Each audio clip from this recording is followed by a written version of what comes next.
Estamos começando mais um programa Encontro com a Espiritualidade, onde nós queremos agradecer a você pela audiência, pela oportunidade de estarmos sempre juntos, meditando, refletindo sobre a nossa espiritualidade. E te convidamos para fazer a nossa prece de abertura.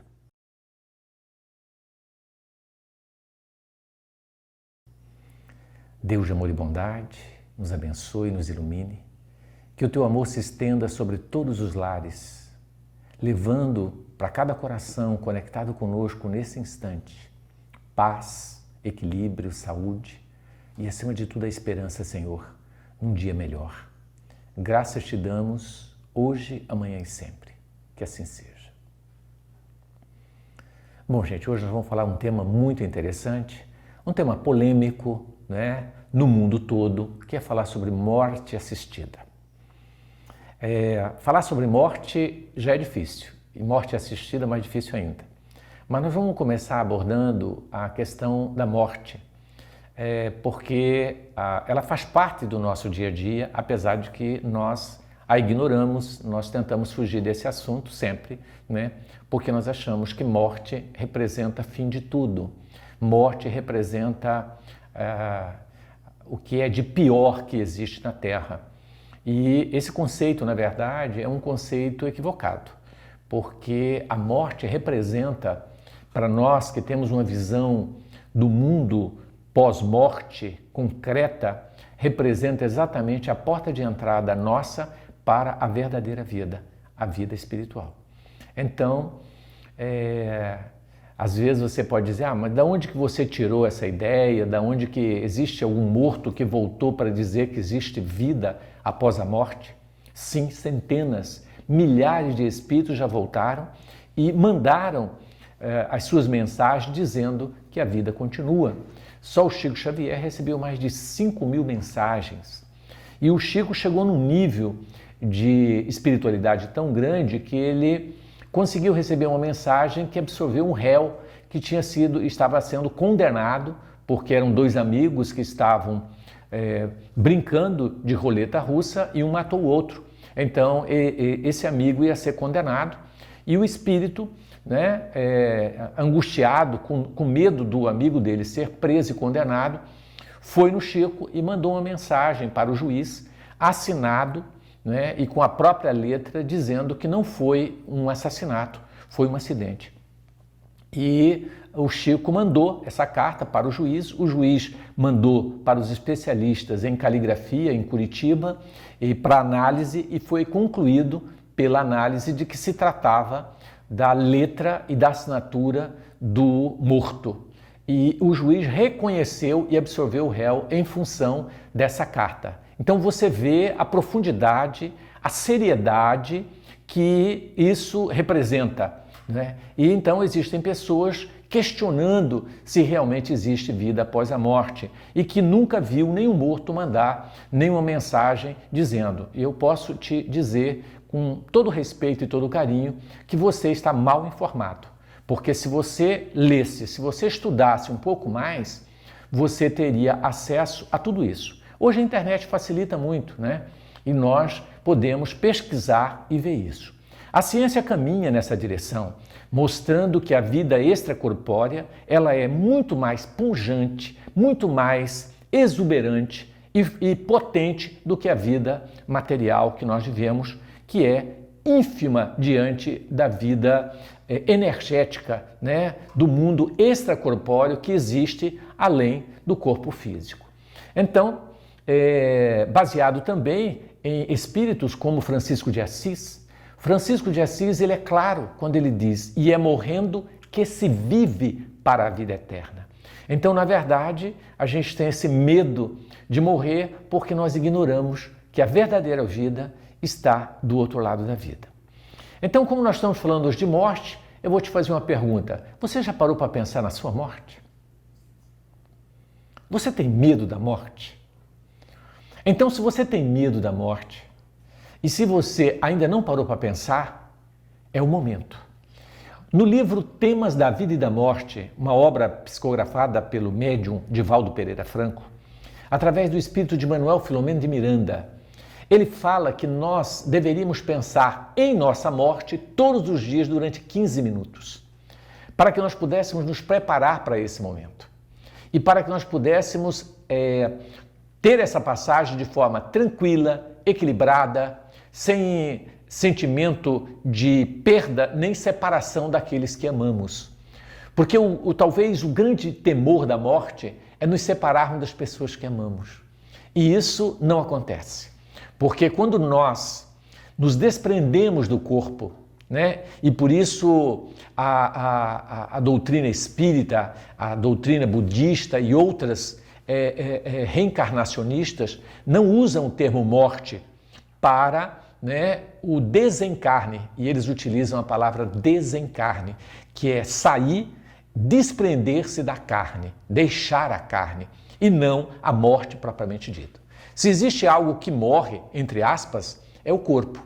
Apenas o nosso corpo físico morre, mas na verdade ele não desaparece, ele se transforma. Lavoisier já nos coloca, na natureza nada se perde, nada se cria, tudo se transforma. Então até o nosso corpo não é totalmente destruído, ele é transformado, né? Então nós percebemos que nós temos que começar a lidar e trabalhar esse assunto para que a gente possa estar preparado para esse dia. A morte é um fenômeno natural, é algo que com certeza, né, você só vai ter uma visão do que é a morte quando você estiver do outro lado. Porque as mensagens que nós temos recebido, tudo que nós temos ouvido, né, em contato direto com os espíritos, nós temos a certeza absoluta da continuidade da vida. Para você ter uma ideia, dos nossos trabalhos mediúnicos em nossa casa, toda semana nós estamos em contato direto com os espíritos, conversando com eles, dialogando, perguntando, respondendo, tirando dúvidas. Então, isso é extraordinário. E nós temos, só na nossa casa hoje, mais de 180 médiuns atuando mediunicamente no trabalho de comunicação com o mundo espiritual. Então, não são 180 doentes mentais, pode ter certeza disso. Todos lúcidos, né? E realizando essa comunicação que é algo muito simples de acontecer. A gente às vezes acha isso um absurdo, mas a gente vê, por exemplo, Maria se comunicando com os espíritos. Quando Maria estava em sua casa, recebe a presença de um anjo, né? Nada mais é que um espírito, dizendo que ela seria concebida pelo Espírito Santo, estaria grávida. E ela questiona esse anjo, questiona esse espírito e diz, mas grávida como se eu não conheço um varão? E ele diz, você será concebida pelo Espírito Santo. Então, o anjo aparece para Maria, depois aparece para José, aparece para Paulo, aparece para Pedro, aparece para Tiago, e a gente vê biblicamente a presença dos espíritos em toda a Bíblia, orientando os homens em todos os sentidos. Só que lá eles não recebem o título de espírito, recebem o título de anjo, que nada mais é que um espírito, né? Assim denominado. Quando esse espírito se aparece de uma forma animalesca, de uma forma grotesca, eles chamam de diabo. Então, representando o espírito de luz, os anjos, e o diabo, os espíritos inferiores, os espíritos das trevas, entre aspas, né?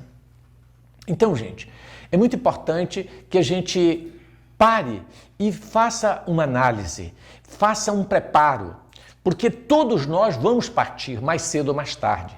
E ignorar a morte é como se você pegasse o lixo, né, que nós possuímos e jogasse embaixo do tapete e jogasse o tapete em cima.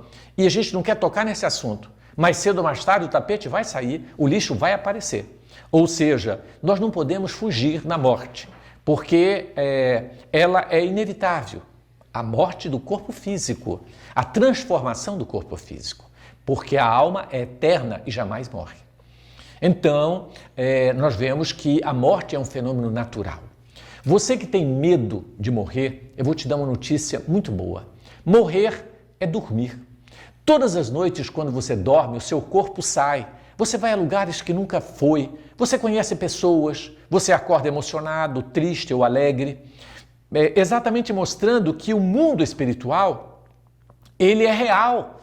E todas as noites nós ensaiamos para morrer. É um ensaio para a morte. E eu te pergunto, dormir dói?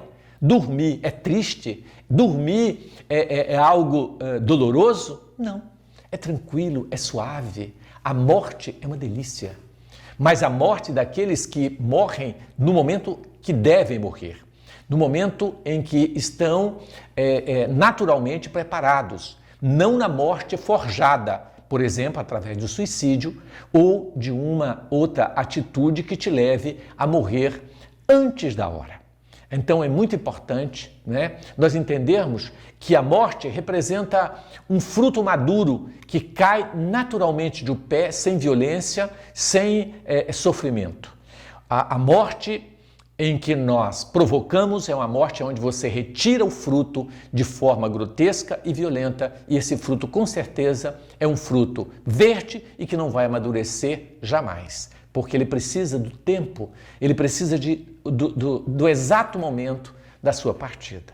E é aí que entra o nosso tema de hoje, que é morte assistida, né? Então, é um tema polêmico e que no Congresso já chegou várias vezes para ser votado, para tentar, vira e mexe, isso vem à tona. Recentemente, agora em julho, no Peru, né, uma paciente conseguiu autorização da Corte Judicial Peruana para a morte assistida, para que ela tinha uma doença grave que causava muito sofrimento e ela conseguiu autorização judicial para a morte assistida, onde através de medicamentos os médicos provocaram o seu desencarne. E isso reacendeu e veio à tona toda a questão da morte assistida, né, na tentativa da legalização ou não. Existem campanhas de legalizações, né, no Brasil, aqueles que são a favor, aqueles que são contra, né? E, afinal de contas, quem está certo? Devemos ser a favor ou devemos ser contra? Devemos lutar para a descriminalização da morte assistida ou até da eutanásia? Ou como fica? Bom, gente, em relação a isso, a nossa Constituição ela é clara. A eutanásia e a morte assistida é considerada homicídio no Brasil. Então, nós não temos autorização para tal. Existem alguns países que já é legal, como Holanda, alguns estados dos Estados Unidos, né, e vários outros países que já aderiram a essa morte assistida, né? Mas é muito importante que nós tenhamos uma visão espiritual sobre essa questão.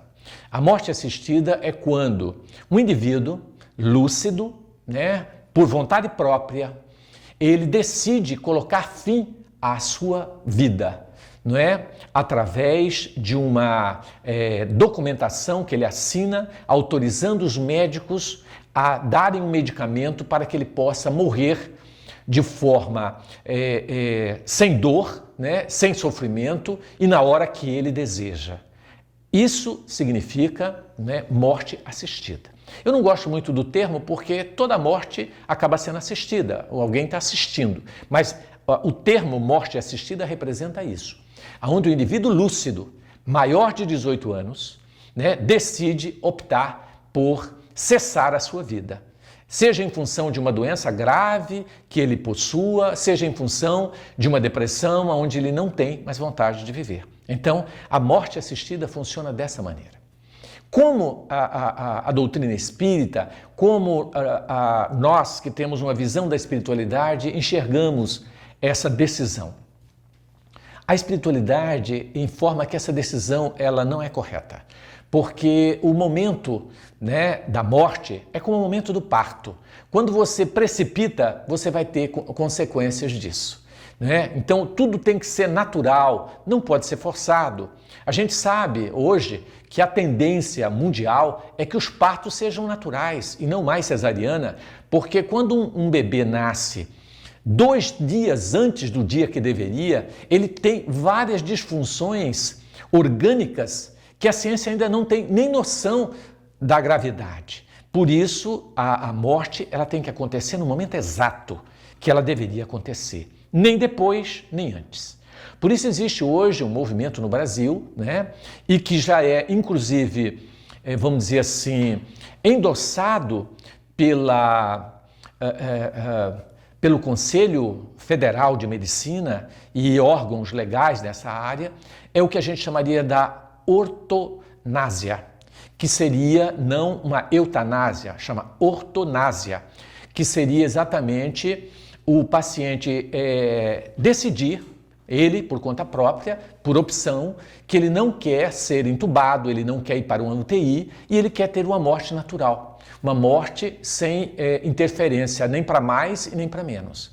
E o que a gente chamaria, então, de uma morte digna, né? Onde o indivíduo escolhe não querer ir para o hospital, não querer permanecer entubado e assim por diante.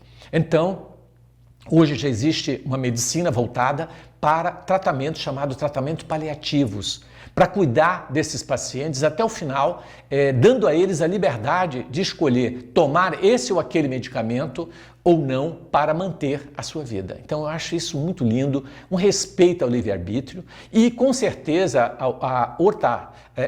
esta área que se chamaria de ortonásia, né? Que não seria uma eutanásia, porque a eutanásia é diferente. A eutanásia é quando os familiares pedem para desligar o aparelho de alguém que está em coma, de alguém que está numa UTI, né? É a eutanásia, onde o paciente não toma a decisão, mas sim a família. Então nós somos contrários a tudo aquilo que vai contra a decisão familiar, né?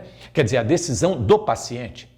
Né? Então, a eutanásia nós não consideramos como sendo legal. Agora, a ortonásia seria diferente. O paciente escolhe que ele não quer ir para um hospital e que ele quer ter o que a gente chama de morte digna na sua casa, naturalmente, como acontecia antes. Nem prolongando e nem precipitando a sua morte. Nem antes, nem depois, mas na hora exata que deveria. E então algumas pessoas podem perguntar, mas você tem recursos para prolongar essa vida, como por exemplo uma intubação e outros recursos médicos, por que não prolongar? Bom, os espíritos nos falam que quanto mais nós vivermos, melhor será para a nossa recuperação, porque nesse momento da morte, que precede a morte, é o momento em que o espírito faz uma reflexão de toda a sua encarnação e um preparo para a próxima encarnação. Então ele é fundamental para a evolução do ser. Então esse momento ele é necessário, mas não necessariamente que esteja entubado, porque se ele está entubado ele está inconsciente. Então o que a gente percebe, que eu considero pior que a eutanásia, pior que a ortonásia e outras náuseas da vida, é o que a gente chamaria, né, de você prolongar isso, né, seria uma distanásia, né, você prolongar isso e de forma artificial. Então a gente vê a distanásia, que é o inverso. É um indivíduo que já era para ter desencarnado e eles não desligam o aparelho e deixam esse indivíduo vegetando, sofrendo horrores, preso no corpo, a família sofrendo. E muitas vezes para poder ganhar dinheiro, porque a gente sabe que uma diária de UTI é grande e quando não tem paciente lá fora, eles seguram aquele paciente o máximo. Acho isso sem ética médica, sem respeito ao ser humano e lamentável. Então uma coisa é você prolongar além do que deve, outra coisa é você precipitar. Tem que ser o momento exato. E o momento exato, quem sabe, é a natureza, é o organismo. Então nós estamos caminhando para essa morte que a gente chamaria de uma morte digna, que é através dos tratamentos paliativos, que já existem especialidades no Brasil, né, de pessoas que são especializadas naquele paciente, que é um paciente que está definido, que vai morrer, tem uma doença incurável e ela passa a ser assistida por multiprofissionais, como psicólogo, nutricionista, fono, fisioterapia e todos os tratamentos para que ela possa ter uma morte tranquila, uma morte equilibrada e acompanhada por um médico que vai respeitar aquele momento, né? E não vai entubar, não vai prolongar essa vida sem necessidade. Então essa é uma área que está cada vez mais avançando e que já hoje no Brasil já existe a legalidade, né? Para que ela possa ser cumprida dentro da ética médica, dentro do campo médico. Isso eu não sei na parte penal, legal, como está na parte jurídica, mas já existe no Conselho Federal e nos órgãos competentes uma autorização para tal. né? Então é importante nós entendermos isso para que a gente possa evitar essa polêmica. E, gente, o grande segredo da vida, às vezes nós estamos vendo a era em que o ser humano ele quer fazer tudo o que ele quer e não quer saber a opinião de mais ninguém. Então eu acho que a gente tem que ter muito cuidado, porque o grande segredo da vida é conciliar, fazer a nossa vontade e a vontade do nosso Pai que está nos céus. Por isso Jesus, no Pai Nosso, fala, seja feita a vossa vontade.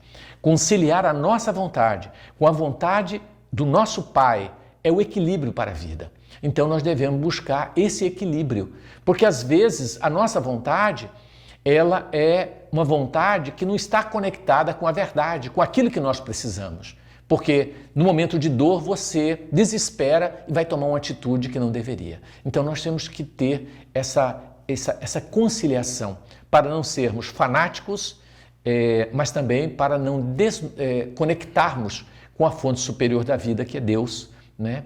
E essa espiritualidade que nos envolve. Nós ainda vamos ter, né, vamos bater papo com o Ademar que está aqui com a gente, nós vamos ter perguntas sobre o assunto e esse assunto não se esgota aqui, nós estamos dando apenas uma pincelada nele.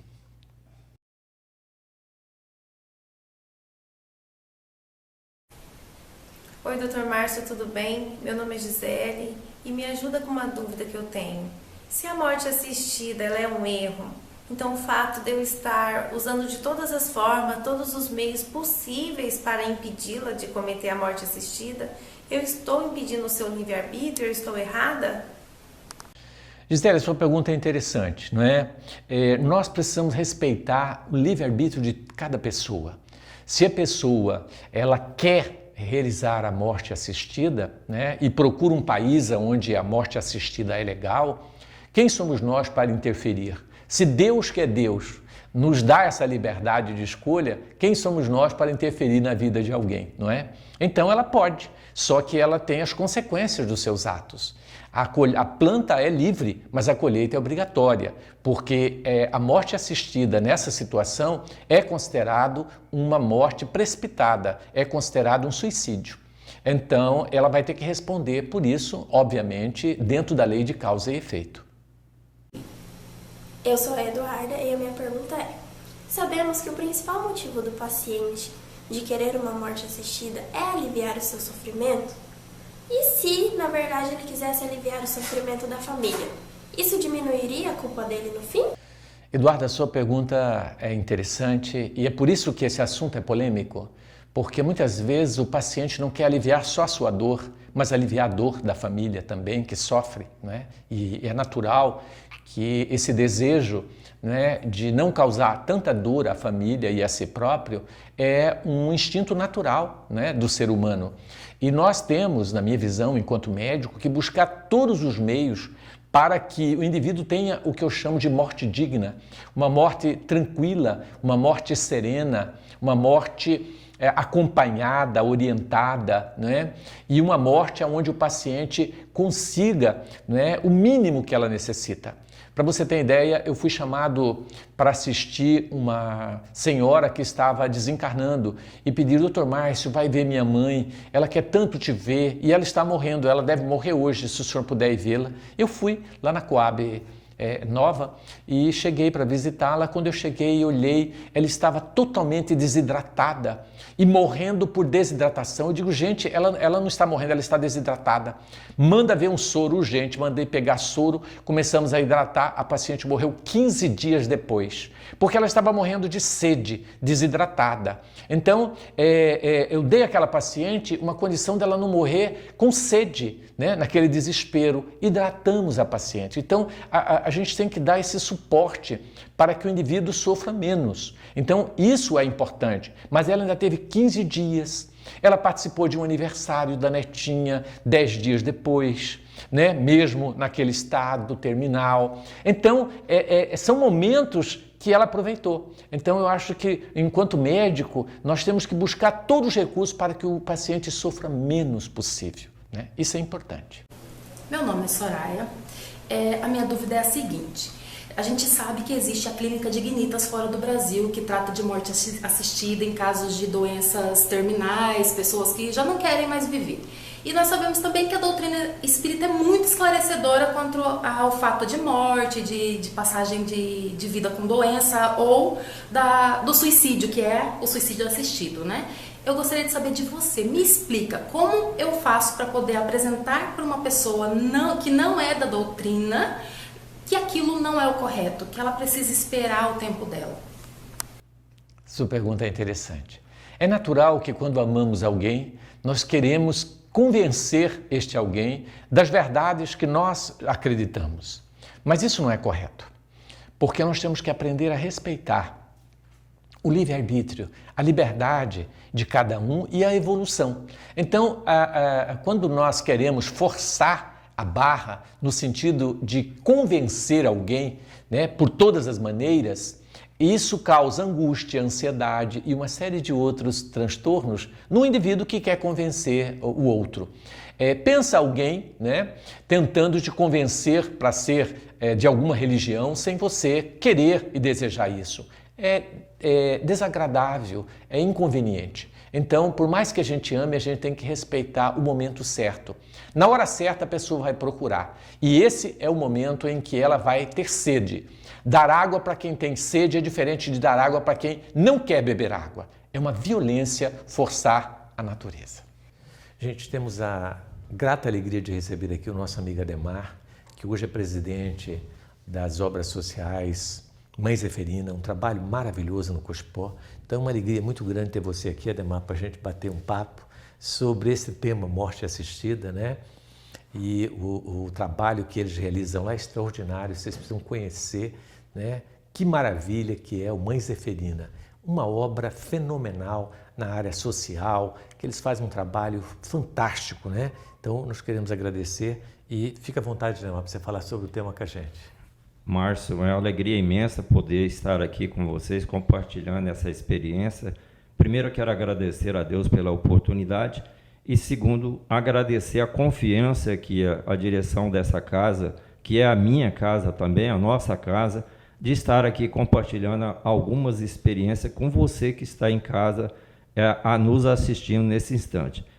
A gente, no primeiro bloco, a gente observou muito tranquilamente e serenamente o assunto morte, viu, Márcio? Você falou quase tudo sobre morte, mas você, por exemplo, não explicou o que é a morte. Do nosso ponto de vista, nós queremos dizer que a morte é apenas um pequeno desmaio do espírito que dura de alguns segundos, alguns minutos, algumas horas, alguns dias, algumas semanas, alguns meses, algumas décadas ou até alguns séculos. Por exemplo, em dezembro, Márcio, de 2011, eu atendi um irmão que tinha desencarnado em 1800, já fazia 2 séculos que ele tinha desencarnado e ele estava despertando do sonho da morte naquele exato momento. Por exemplo, o José Grosso, que era companheiro de Lampião, ele estava correndo da Guarda Nacional, que naquele tempo não tinha polícia, ele estava passando por uma trincheira da Guarda Nacional e escutou um tiro. Ele sentiu um fisgado nas costas, mas ele estava correndo com muita força. Ele esperou se sentir seguro para ele olhar para trás. Quando ele olhou para trás, ele viu um corpo caído. Ele falou: eu preciso de socorrer o meu amigo. Só que quando ele chegou perto daquele corpo, o corpo era o próprio. Então, cada um tem a morte que a misericórdia divina precisa, né? E você, como médico, Márcio, você falou muito corretamente a respeito desse assunto, porque médico é a profissão que mais aproxima da misericórdia divina, né? E esse negócio de morte assistida, que seja um segundo que seja, é um suicídio. E isso já virou um comércio. Nós sabemos que na Europa, principalmente na Suíça, a pessoa que tem a maior clínica de morte assistida, ele já é um milionário e ele faz disso um comércio. E a gente não tem conhecimento da assistência do lado de lá, que é o mais importante. Nós podemos fazer assistência enquanto estamos encarnados, mas o principal da vida é do lado de lá. E a gente não tem essa informação do mundo espiritual, como é que é o pós-morte, A assistência que qualquer ser precisa maior é do lado de lá. E isso precisa ser vivido até o último instante, até o último segundo, até o último suspiro. Certo. Então, o Ademar está falando, né, sobre as clínicas que existem, né, pelo mundo todo, inclusive na Suíça, sobre a morte assistida, né? Então a gente percebe que, na verdade, quando ele coloca que nós conhecemos o lado material, mas não temos noção do lado espiritual, né? Nós só queríamos lembrar que Deus, na sua misericórdia, sempre cria mecanismo para socorrer e amparar esses espíritos, independentes de onde quer que eles estejam. Nós sabemos que a nossa Mãe Santíssima, ela é a nossa grande protetora e que ela vai no Vale do Suicida resgatar aqueles espíritos que ali se encontram, né? Então, com certeza, Ademar, tem uma equipe espiritual que assiste esses espíritos para que eles possam ser amparados na misericórdia divina. Mas, óbvio, isso não os isenta da culpa, isso não os isenta do erro que cometem ao precipitarem sua morte. Porque, como o Ademar colocou muito bem, os instantes finais é muito importante para a nossa reflexão, para a nossa maturação. É como se você colhesse um fruto verde, ele não amadurece, ele não vai se tornar doce e maduro como aquele fruto colhido no momento certo.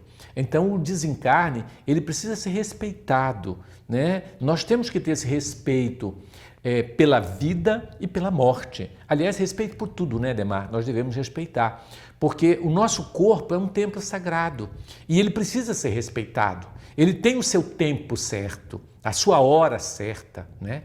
Então, respeitar isso é fundamental, nem precipitando, né, e nem antecipando, né? Quer dizer, nem tentando, e o que nós temos que tentar é viver o máximo, bem e feliz, né? E evitar a morte precoce, porque a morte precoce ou prematura é uma morte que com certeza vai ser dolorosa, vai trazer sofrimentos inumeráveis, diferente da morte natural.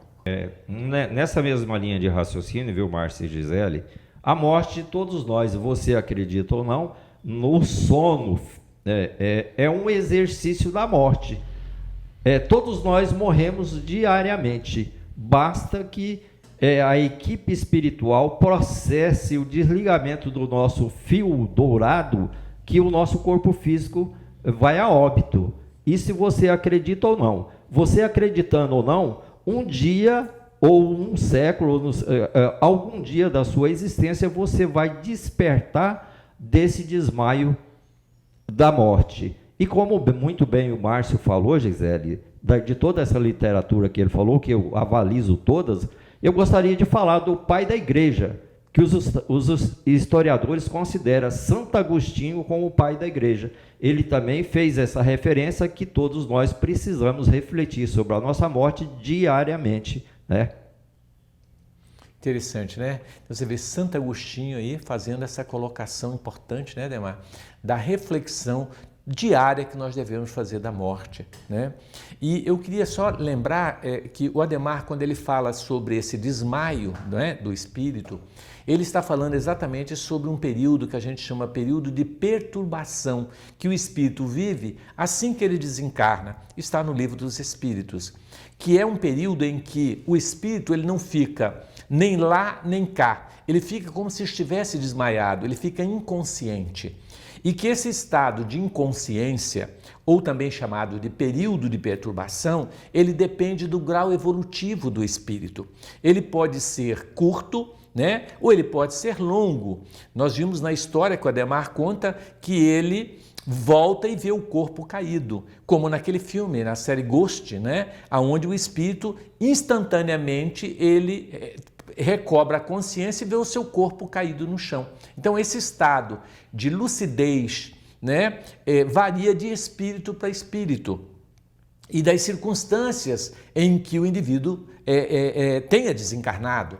Porque, por exemplo, para o suicida, esse período de perturbação não existe. Ele acaba de sair do corpo, ele já está consciente de tudo e assiste, inclusive, a decomposição do seu corpo, o seu funeral e tudo isso. Quer dizer, então isso é um sofrimento muito grande, porque o período de perturbação, em média, segundo a espiritualidade, ele dura de 24 a 72 horas. Ou seja, quando você desencarna, né? Ou seja, morre, usando uma palavra assim que as pessoas usam, você leva de 24 a 72 horas para acordar do outro lado da vida. Você pode acordar no hospital, né, Demar? Você pode acordar na casa de algum familiar, você pode acordar no vale, em algum vale, né, que você for levado e conduzido. Então, você vai despertar e vai perceber que a vida continua e que não é? Então, esse período, em média, para todos nós, seres humanos normais, é assim, é de 24 a 72 horas. Por isso que a cremação é recomendada, eu achei até interessante, a legislação da cremação é recomendada que seja 72 horas após o desencarne. Eu achei tão bacana isso, porque é o período que já passou exatamente o período da perturbação, em que, né, o espírito já está realmente mais desprendido. Porque os laços que prendem o corpo, né, o espírito ao corpo, eles levam em torno de 24 a 72 horas para se desfazerem, quando é uma morte natural. Quando é suicídio, esses laços, eles não desfazem e a pessoa sente todas as sensações que o corpo está sentindo. Nós vimos um relato, Ademar, de um suicida que ele foi levado para o IML e colocaram ele numa câmara fria. E ele contando o frio que ele passou durante 5 dias dentro daquela câmara fria, até que alguém reconhecesse o corpo e tirasse ele dali. E ele sentiu a decomposição do corpo dele, os bichos comendo, os seus órgãos se derretendo, né? Ele sentia o mau cheiro, inclusive, do cadáver, do seu próprio corpo, né? Em decomposição. Ele dizia que era podre, insuportável. Então, o suicida, ele sofre muito, tá certo? Com o desencarne. Então, nós temos que realmente fugir de qualquer atitude que nos leve ao suicídio. E a morte assistida é considerada um suicídio direto, né? Bem, Márcio, combinando essa linha de raciocínio, inclusive, eu acho que tudo isso aqui foi programado antecipadamente. Inclusive, eu tive uma inspiração, estou escrevendo um novo livro, né? E o último capítulo que eu estou escrevendo é o seguinte, que na Terra ou em qualquer parte do universo existe um comando central e existe um comando regional. A Terra nunca foi e nunca será a casa da Mãe Joana, como muitos de nós imaginamos que possa ser.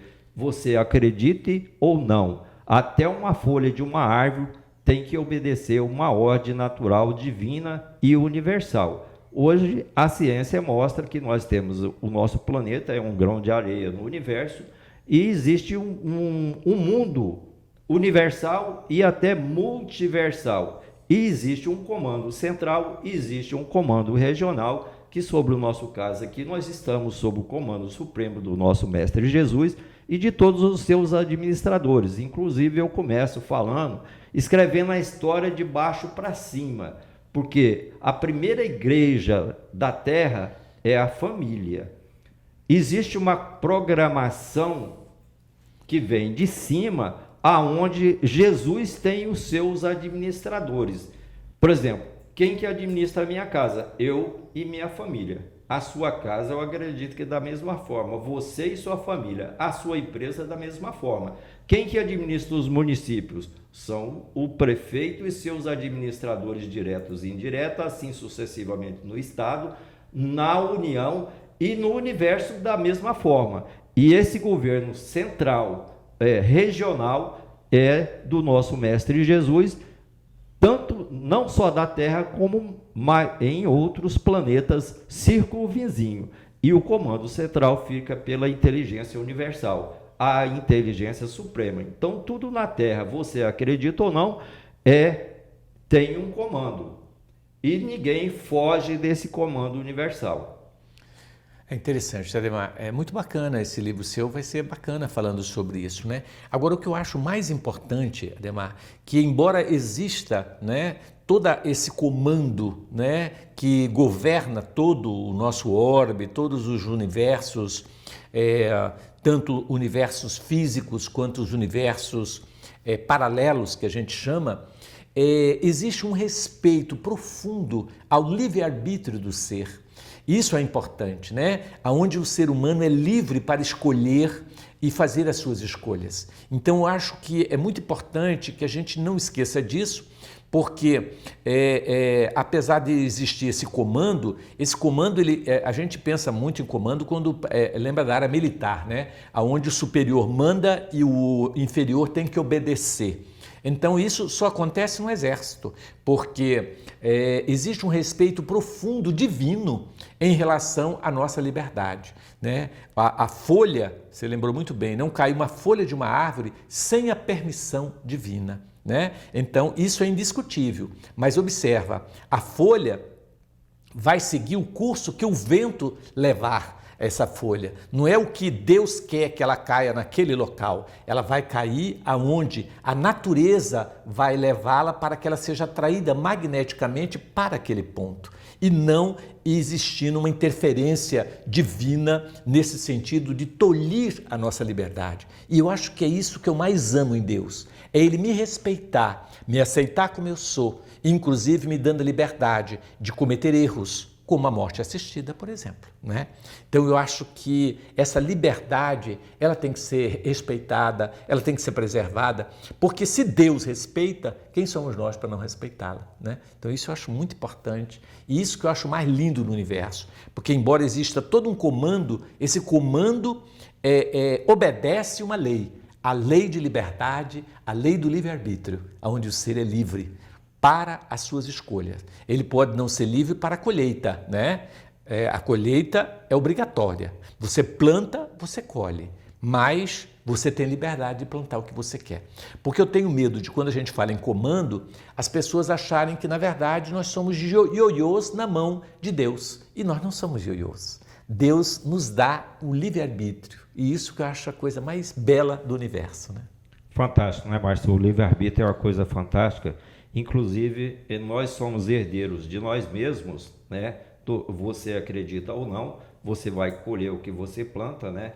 E a destinação mais fantástica que eu acho, viu, Márcio, é que todos nós, você acreditando ou não, um dia todos nós seremos anjos. É a destinação do ser. E nós fazemos essa confusão, né? Nós confundimos, nós somos seres espirituais vivendo uma pequena experiência material. E nós não temos o entendimento. E a única coisa que vai dar essa libertação é os estudos que nós realizamos, os estudos sistematizados que a doutrina nos proporciona. A doutrina espírita não era para ser uma religião, era para ser uma ferramenta utilizada por todas as religiões.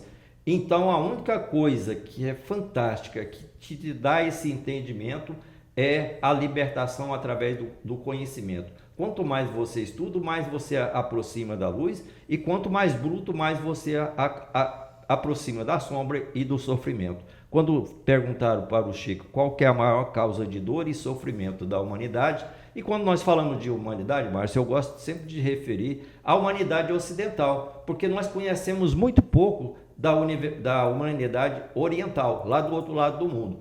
Mas quando ele fala que o conhecimento é a ferramenta mais poderosa para a nossa libertação, e todos nós estamos querendo, respeitando o livre-arbítrio, nós temos essa destinação. Aliás, Mãe Zefirina, a música preferida dela é aquela que fala que um dia todos nós seremos anjos. E eu queria acrescentar mais na sua bibliografia aquele treinamento do nosso grande amigo Rodarte, que ele fala treinamento para a morte. Isso está no YouTube, está acesso para todo mundo. Nós recomendamos esse vídeo do nosso grande amigo Rodarte, treinamento para a morte.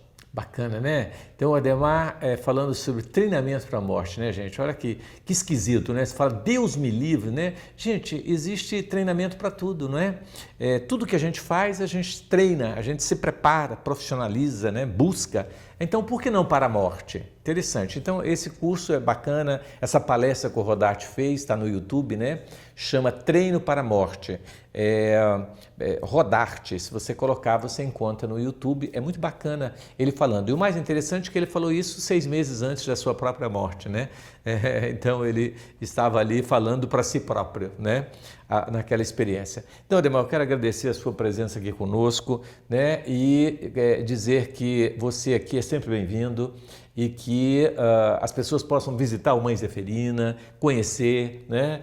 Qual que é o endereço lá, Ademar? Só para o pessoal... Nós estamos lá no Parque Jágero, uma região muito carente, né, Márcio? Nós estamos lá na Rua Cabiruva, inclusive dia 1º, um dia antes da eleição, nós vamos fazer uma pizza beneficente lá para ajudar na receita da nossa casa, que nós estamos aí naquela luta. Nós temos uma folha de pagamento enorme lá e, como muito bem você colocou, né, nós também recebemos lá as pessoas colaboradoras, né, e nós agradecemos aqui publicamente todos os nossos colaboradores. Inclusive tem colaboradores que eu nem conheço, né, e confia na gente. Eu acho que o incrível dessa casa aqui do Vantuil e do Mãe Zeferina, que é uma célula do Vantuil, é a confiança que a opinião pública deposita na gente. Então a gente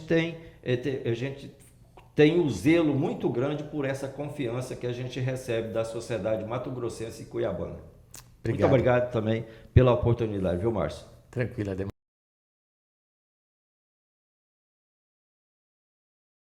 Gente, tudo que nós falamos tem respaldo doutrinário.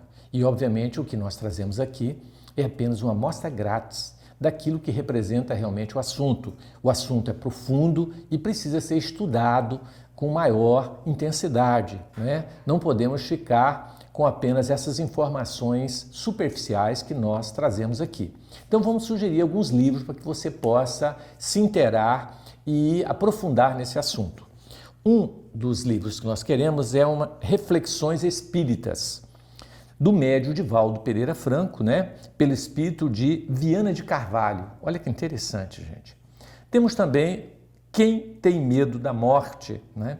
De Richard Simonetti. Esse livro é maravilhoso, foi um livro assim, muito divulgado no Brasil, né? E que nós lemos há muitos anos, mas vale a pena. É um livro fininho, pequeno, fácil de entender, e o Richard Simonetti põe de uma forma muito bacana sobre o tema morte.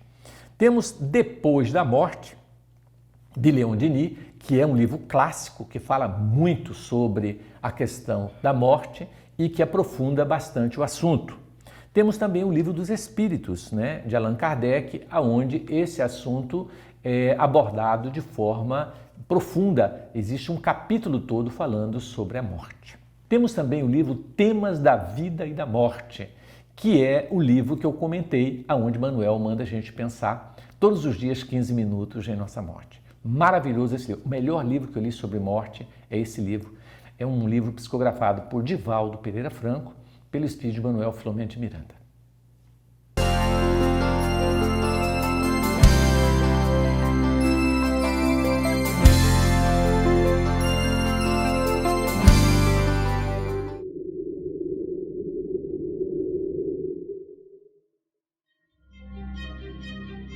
Suicídio é uma teia envolvente em que a vítima, o suicida, só se debate para cada vez mais confundir-se, tolher-se, embaraçar-se.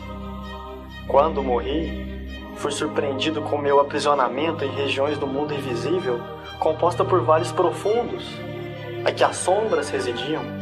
Não havia ali, como não haverá jamais, nem consolo, nem esperança. O que há é o assombro, o desespero, o horror.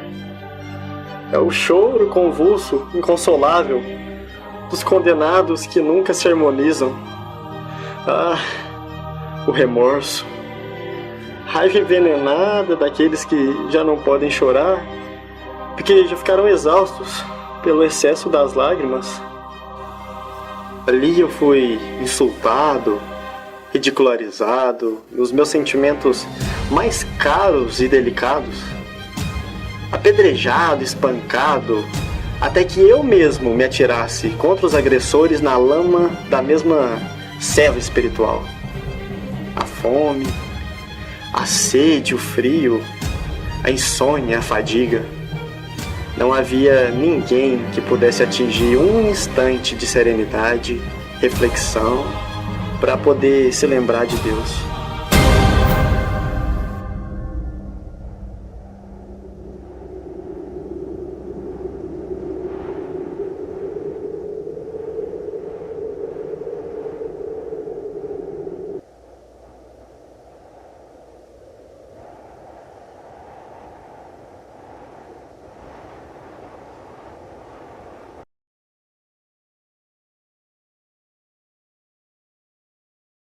Gente, vamos aos nossos avisos, né? Um dos avisos é em relação ao Clube do Livro. Você já é sócio do Clube do Livro? Não? Então, é a sua oportunidade. Com apenas R$ 25,00 você recebe um livro todo mês, estimulando a sua leitura, levando a divulgação desses livros que falam de espiritualidade. Maravilhoso. Se você dá um presente, dê um livro junto, que com certeza o presente ele pode esquecer, mas o livro nunca mais ele esquece. Torne-se um sócio do Clube do Livro. Entre em contato conosco e é muito fácil. O outro aviso é em relação a doações e sócio contribuinte. Se você ainda não é sócio contribuinte, nós estamos fazendo esse apelo para que você nos ajude. Contribua com a nossa instituição. Mas antes venha visitar-nos, ver o trabalho que nós fazemos, toda a assistência que realizamos, né? Para que você possa se tornar um sócio consciente para onde está indo o seu dinheiro, o que você está fazendo. Nós precisamos investir no social. É fácil sentarmos na nossa poltrona macia e falar mal dos nossos governantes. Mas a pergunta é o que nós estamos fazendo para melhorar tudo isso, né? Então, nos ajude, torne-se um sócio, mas antes do seu dinheiro, nós queremos a sua presença na nossa instituição, nas nossas instituições. Venha conhecer o nosso trabalho, que com certeza você vai ser mais um a colaborar com a mudança do nosso planeta.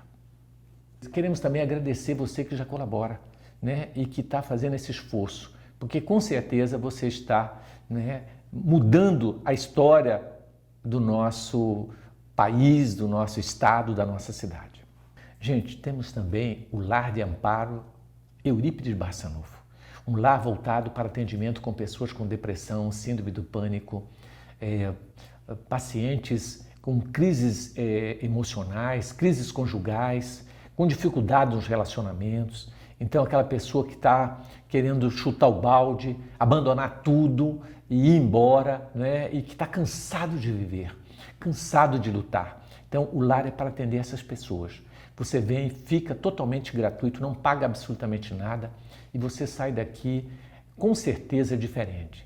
O Lar de Amparo já amparou mais de 11.000 pacientes durante os 25 anos que está atuando. Venha participar, conheça, dê essa chance a você, essa oportunidade. Nós internamos pacientes independentes da sua religião, católico, evangélico, ateu.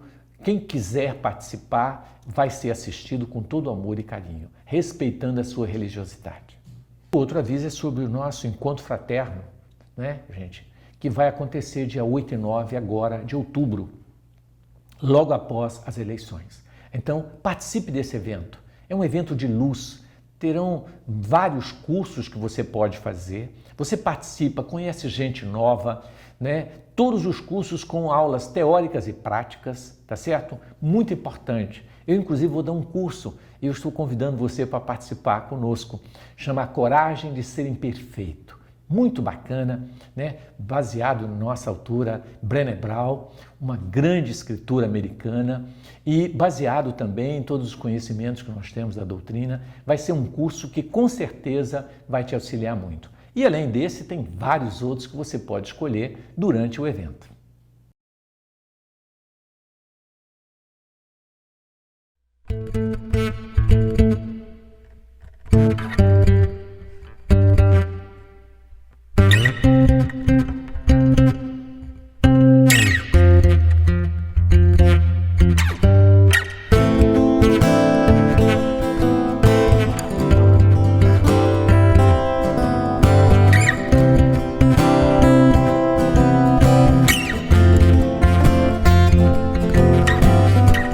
Grata vida que me faz crescer, com a linda amizade que me faz ver, que da mão que me sustenta em pé, nunca cobrou-me atos somente fé.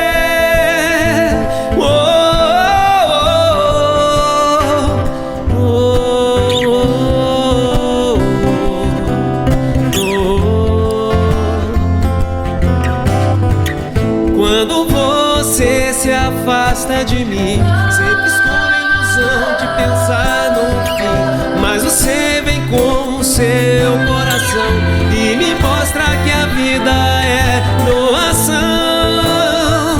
é doação, é doação.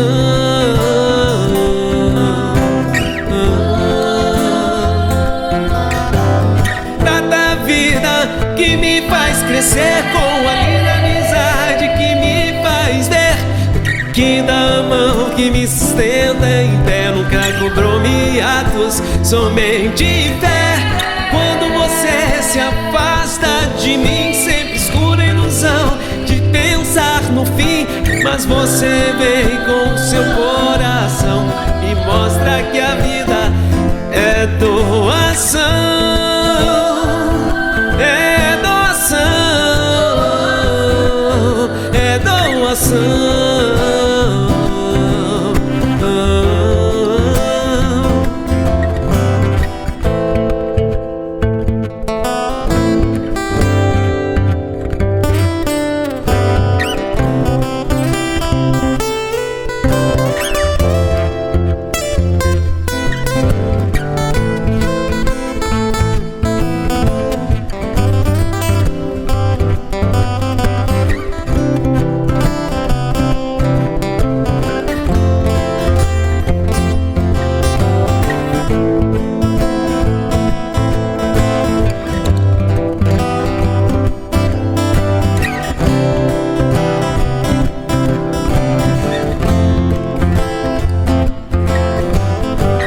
Quando você se afasta de mim, sempre escura a ilusão de pensar no fim, mas você vem com o seu coração e me mostra que a vida é doação, é doação, é doação.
Estamos chegando em mais um final de programa onde nós queremos agradecer a sua audiência e convidarmos para fluidificarmos as nossas águas. Vamos lá? Deus de amor e bondade, coloque nessa água, em todas as águas de todos os lares, o medicamento, o bálsamo, o consolo, mas acima de tudo a esperança em cada coração, levando a saúde física e espiritual. Graça te damos, Senhor, hoje e sempre. Que assim seja.